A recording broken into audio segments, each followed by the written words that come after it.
8 პარტია ბოიკოტში და 2 პარტია თვითმმართველობის არჩევნებზე. ტელეიმედის ინფორმაციით ოპოზიციამ უცხოეთიდან ასეთი ინსტრუქცია მიიღო. დირექტივას თან ფინანსური მხარდაჭერაც ახლავს. ლელო $15 მილიონ მიიღებს, თუმცა იმედის ცნობით ხაზარაძე ჯაფარიძეს არჩევნებში მინიმალური შედეგისთვის 50 მილიონი სჭირდება. ლელო დუმს და ნაციონალური მოძრაობიდან კვლავ კრიტიკას ისმენს.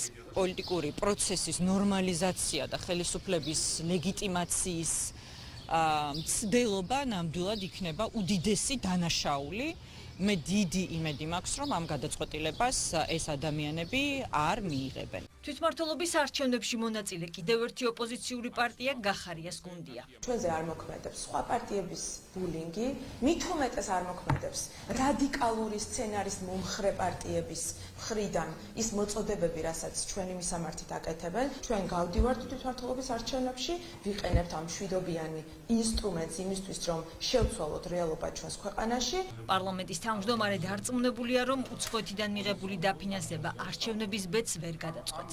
მათ განაჩენი საკუთარ თავს გამოუტანეს მაშინ, როდესაც ხელი მოაწერეს საკუთარი ხალხის წინააღმდეგ უცხო ძალების ინტერესის გატარებას. მაშინ დაღუპეს თავი როგორც ქართველებმა, მაშინ დაღუპეს თავი როგორც პოლიტიკოსებმა, როდესაც დადგნენ ამ გზაზე, ისე რომ არც 15 მილიონი ურჩევნის და არც 115 მილიონი, როდესაც გვაქვს საქმე ანტიქართულ მოძრაობასთან. როგორ შეიძლება საქართველოში გაიმარჯვოს ანტიქართულმა ჯგუფებმა. პრემიერ-მინისტრის თქმით, მმართველი პარტია ოქტომბრის არჩევნებს გაზრდილი რეიტინგით ხვდება. ირაკლი ყობახიძის განცხადებით, ოპოზიცია ყველა შემთხვევაში დამარცხდება.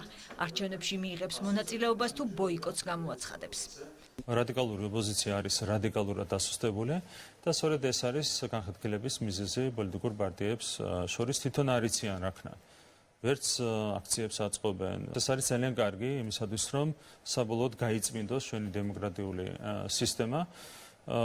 საბოლოო ჯამში თუ არ ჩამოშორდა ეს ხალხი, აბსოლუტურად რეპუტაცია გაცვეთილი ხალხი ქართულ პოლიტიკას, ჩვენთან სრულფასოვანი დემოკრატიული სისტემა ვერ შედგება. 4 პარტია, 40 NGO, deep state, უცხოური ბიუროკრატია, ჩინოვნიკები ყველა ერთად დაირაზმა და 2000 კაცზე მეტი ვერ შეკრიბეს.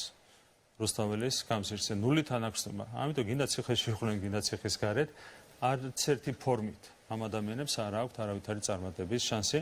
ამიტომ ნურავინურ გადააბრალებს პატიმრობას იმ სრულ პოლიტიკურ ფიასკოს, რომლის წინაშეც ისინი დადგნენ. თვითმმართველობის არჩევნები 4 ოქტომბერს ჩატარდება. ცესკომ პარტიებს არჩევნებში მონაწილეობის მისაღებად საჭირო პროცედურები და ვადები უკვე შეახსენა.